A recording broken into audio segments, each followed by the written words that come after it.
Ustadz sudah mau bergabung sampai saya. Ya. Ke 19 saudara ya. Ya, saya admit terus.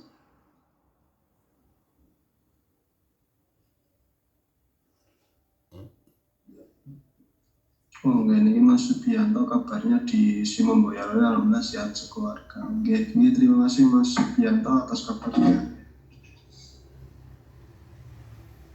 Assalamualaikum warahmatullahi wabarakatuh, Ustaz.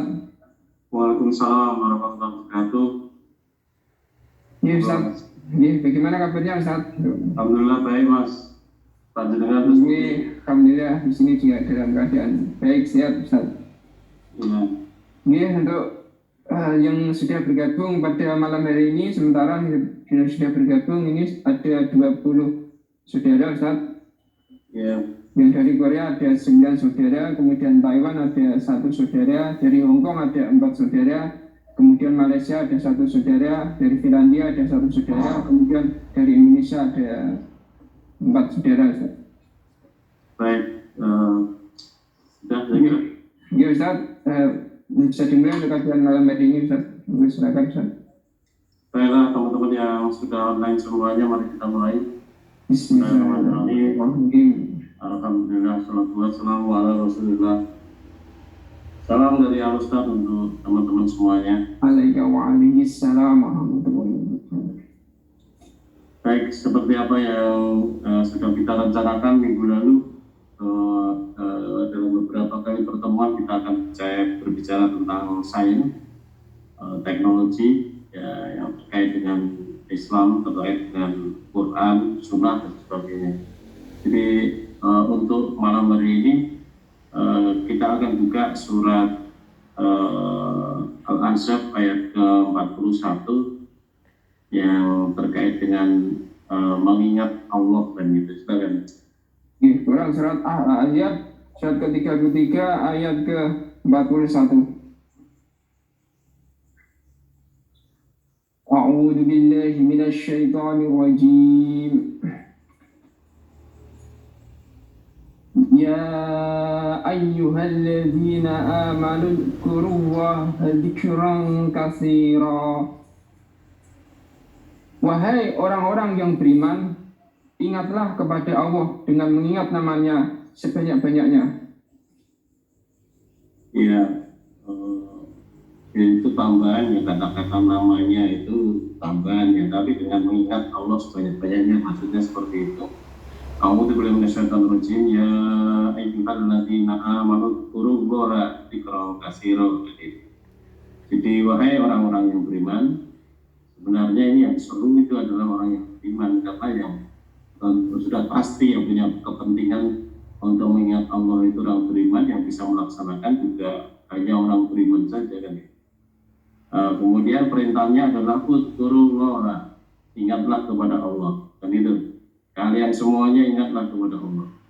Dzikran katsira, dengan mengingat yang banyak, ya, dengan mengingat sebanyak-banyaknya. Nah, ketika kita bicara sains dan teknologi,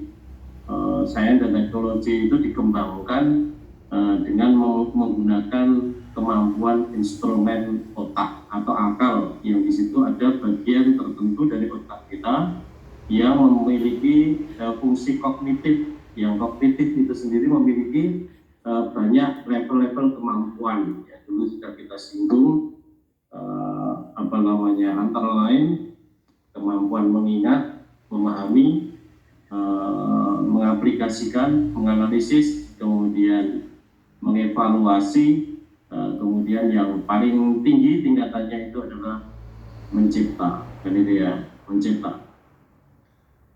Nah, ini kita bicara tentang kemampuan yang paling dasar, mengingat, yang paling sederhana, mengingat. Tetapi meskipun itu yang paling dasar, paling sederhana mengingat, gitu ya, tetapi justru menjadi fondasi dari bangunan kemampuan kognitif setiap orang. Kalau seseorang itu tidak mampu mengingat atau kemampuan mengingatnya rendah, maka otaknya susah untuk berfungsi. Artinya untuk mengembangkan kemampuan yang lain, dia akan mengalami kesulitan. Karena untuk mengingat rumus susah, mengingat ayat-ayat susah, mengingat hadis susah.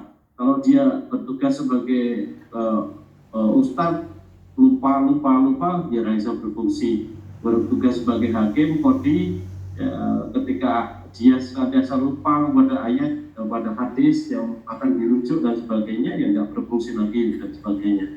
Jadi meskipun kemampuan mengingat dalam struktur taksonomi Bloom yang sudah tervisi itu merupakan kemampuan yang paling dasar, tetapi justru itu menjadi fondasi dari bangunan yang di atasnya, kemampuan yang ada di atasnya. Kalau seseorang tidak akan mungkin mampu memahami satu persoalan yang lebih kompleks kalau dia tidak mampu mengingat sesuatu yang lebih mudah, kan itu. Ya, maka kemudian orang-orang karena pentingnya mengingat tadi gitu ya, maka kemudian Rasul ya, Allah memerintahkan kepada kita semuanya juga untuk menghafal Al-Quran. Diperintahkan di dalam sholat kita supaya menghafal Al-Fatihah, kemudian juga surat maupun ayat-ayat yang lain. Karena Rasulullah sendiri membiasakan diri setiap Ramadan itu selalu hafalan Al-Quran, itu membaca Al-Quran dari awal sampai akhir dan sebagainya, bahkan dikatakan disimak oleh Jibril dan sebagainya, luar biasa seperti itu. Nah, ini semuanya ada kemampuan menumbuh ini ada cara-cara untuk menumbuhkan kemampuan untuk mengingat, gitu. Penting sekali ya gitu. Nah, begitu juga karena pentingnya hari kiamat, pentingnya pengadilan di hari akhir yang berada di balik kematian, maka manusia juga diperintahkan untuk banyak mengingat mati, ya, mengingat mati, bukan mengingat hari kelahiran, mengingat ulang tahun, bukan. Kalau kita mengingat hari kelahiran, mengingat ulang tahun itu kan hanya untuk poya-poya saja, hanya untuk budak-budak saja, ya. Tetapi mengingat mati itu untuk perbaikan akhlak. Karena di balik kematian ada pengadilan yang maha adil. Kemudian kita harus mempersiapkan pengadilan tadi, ya, supaya selamat, ya, di akhirat nanti, kan gitu. Maka kita diperintahkan untuk mengingat mati. Sekali lagi, mengingat itu salah satu bagian dari kemampuan kognitif itu sendiri, kan gitu. Ya, di situ ada memori, ya, yang ada bagian tertentu dari otak kita yang memang difungsikan sebagai memori, kan gitu. Nah, kan luar biasa, ya, kemampuan untuk mengingat memori. Nah, karena tadi saya katakan bahwa kemampuan mengingat itu merupakan bagian dari kemampuan kognitif atau otak kita untuk berpikir, gitu ya. Maka secara global orang-orang yang dia hebat di dalam mengingat, menggunakan akalnya, kognitifnya, kecerdasannya nanti untuk kepentingan hari akhir itu nanti disebut oleh Allah sebagai ulul albab. Kita sudah banyak bicara panjang lebar tentang surat Ali Imran ayat ke-190, 191. Siapa ulul albab itu yang dia bisa memahami tentang ayat-ayat Allah, tentang proses penciptaan jagat raya, tentang pergantian malam dan siang, yang kemudian terkait dengan berbagai macam persoalan kompleks dalam kehidupan sehari-hari itu. Nah, orang yang mampu memahami yang seperti itu, mampu menggunakan akalnya itu untuk pemahaman yang seperti itu, kemudian disebut sebagai ulul albab. Artinya orang yang memiliki akal dan menggunakan akalnya itu secara benar sesuai dengan apa yang menjadi kehendak Allah dan Rasulnya.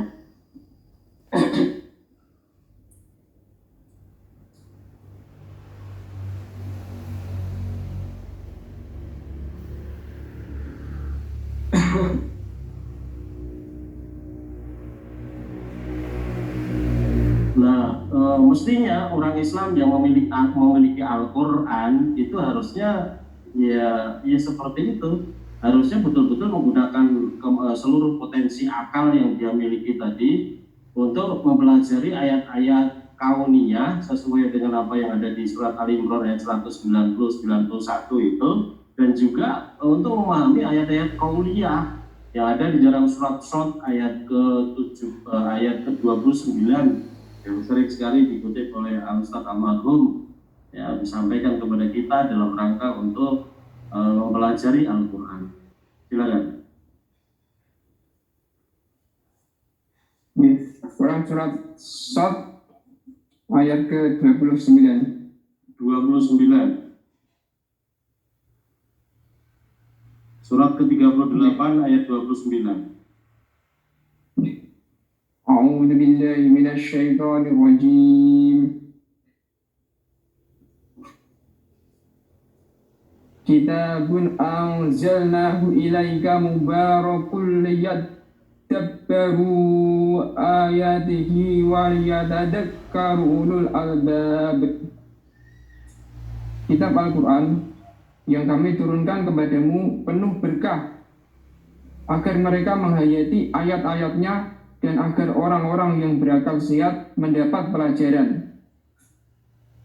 Iya, saya kira kata menghayati kurang tepat ya dalam konteks itu ya. Karena menghayati itu kan menggunakan aspek afektif, ada aspek perasaan menghayati itu gitu ya.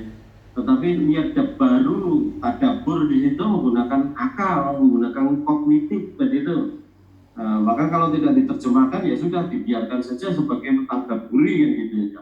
Artinya memikirkan, betul-betul memikirkan secara mendalam tentang ayat-ayat Allah itu kan itu. A'udzu billahi minasyaitonir rajim. Kitabun anzalnahu ilaika.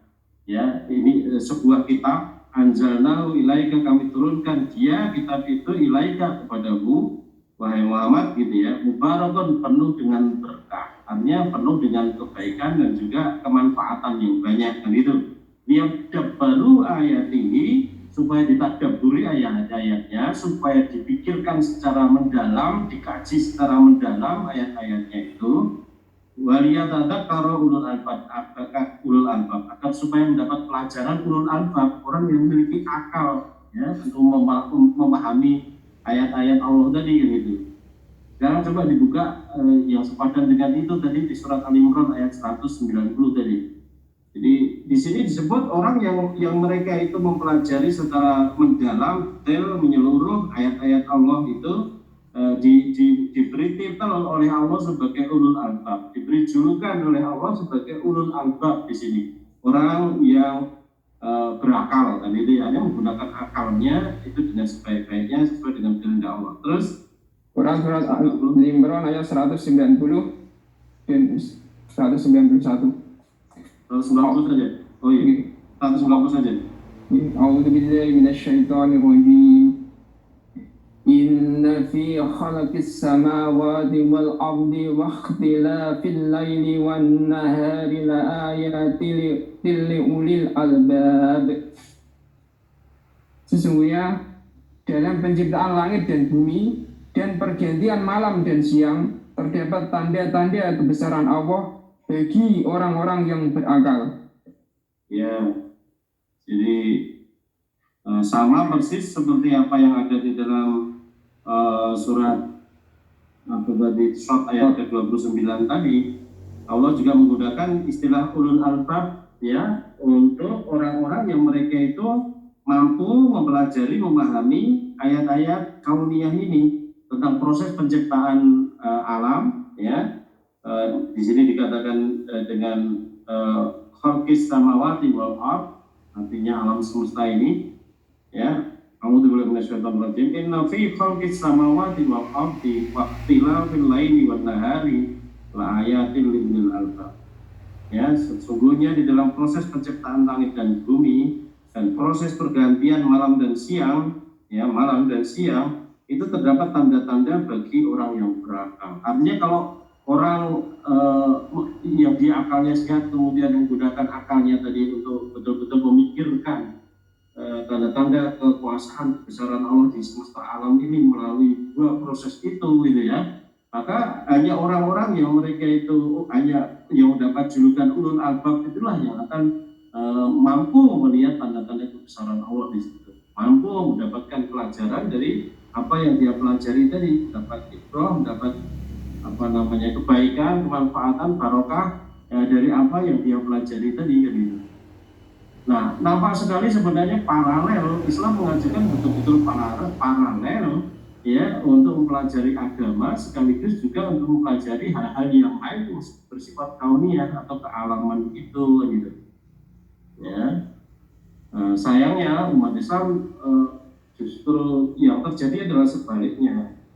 Kalau di kampus-kampus, kalau di sekolah-sekolah, ya di lembaga-lembaga resmi dia berbicara dengan menggunakan akalnya ya, dengan menggunakan kemampuan otaknya untuk berpikir. Tetapi nanti ketika berbicara di musola, di langgar, di masjid dan sebagainya, ketika bicara tentang takdir, ketika bicara tentang jin, ketika bicara tentang makhluk halus, nanti sudah hilang kemampuan berpikir logisnya, itu hilang, kemampuan nalarnya itu hilang, berganti dengan tadi afektif tadi, kepercayaan yang keliru yang sudah dia yakini selama bertahun-tahun, bahkan turun-temurun dari nenek moyang mereka ya, sehingga sampai sekarang pun di berbagai sosial media itu masih banyak orang yang menawarkan pesugihan ya, banyak orang yang menawarkan atau mempromosikan bahwa kiai ini atau tuan apa namanya